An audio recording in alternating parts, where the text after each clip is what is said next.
On the cylinder here we have a leaking Tundish. It's not bad, but it's dripping every so often. The expansion vessel feels very heavy, so it's obviously lost discharge and full of water. Should be full of air. What we're going to do is we're going to connect this digital pump to the valve on the top, the Schrader valve, and we're going to see what pressure we got. That's fully on now, so we can see we need 3 bar, so we've set the pump to 3 bar. Put the cap back on, and hopefully that solves the problem. If not, then we're going to have to replace this expansion vessel. But it does feel still very heavy to me, which tells me that the diaphragm is probably gone inside, which is why it's filling up with water and there's no air bubble. Other than the expansion vessel, the other 2 components that could possibly be causing the drip in the Tundish, we have 2 additional safety devices: the temperature and pressure relief valve, known as the TPRV, and the PRV, the pressure relief valve on the cold inlet. This is on the combination valve on the cold inlet, and this one is obviously hot water from inside the cylinder if the cylinder becomes overheated. If you've got a continuous leak coming through the Tundish, you can stick your little finger underneath, and if you feel the temperature warm, water / hot, then we know it's this valve. If it's cold, then it will be the pressure relief valve on the combination valve, which consists of a pressure reducing valve, a line strainer, expansion valve connection, and obviously the pressure relief valve. You can often tell by sticking your little finger underneath, like I said. However, that will only work if the stored water inside the cylinder is heated up, because if not, then it will be coming out cold as well. Worst case, it's a case of undoing the nuts on both the safety valves and removing the section of pipe, also releasing the Tundish, and seeing visibly which one we can see a drip coming from to determine which one needs to be replaced.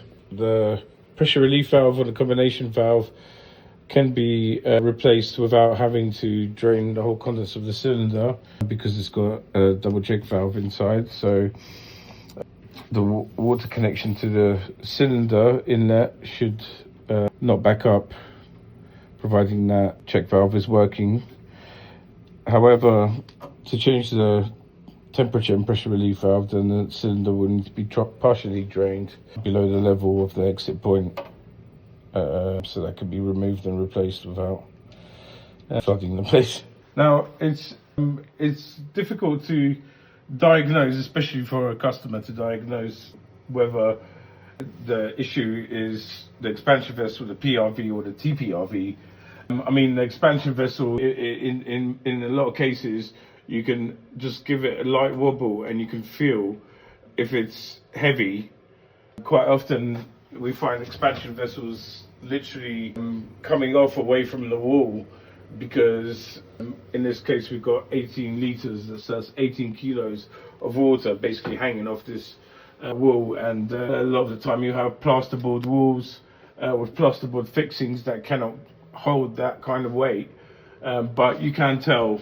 But we may know that we need a new expansion vessel, but that doesn't necessarily mean that we won't need, for example, a new PRV, because if the expansion vessel goes, then what will happen is there's be no space for expansion in the system when it's running, when it's heating. So when the pressure increases to the set pressure of the pressure relief valve, you'll have pressure relief valves that will be rated at 4 bar, so they'll open at 4 bar, 4.5, 6 bar, some even at 10 bar. But all it takes is for that valve to open, because there's too much expansion in the system, because the expansion vessel's not doing its job. And all it could take is a little bit of limescale debris to get stuck in the gland as it closes, which can cause a continuous leak. In that case, the pressure relief valve also needs to be replaced at the same time. But it's impossible for a customer to diagnose exactly what is needed because in a lot of cases, like I said, you have to get a spanner out, you have to unscrew the two nuts on both of the safety valves, remove the section of pipe and see visibly where it's leaking, or if it's not, in some cases. It's always best to come prepared with all three components, so that you don't have to waste time going to the merchants halfway through a job.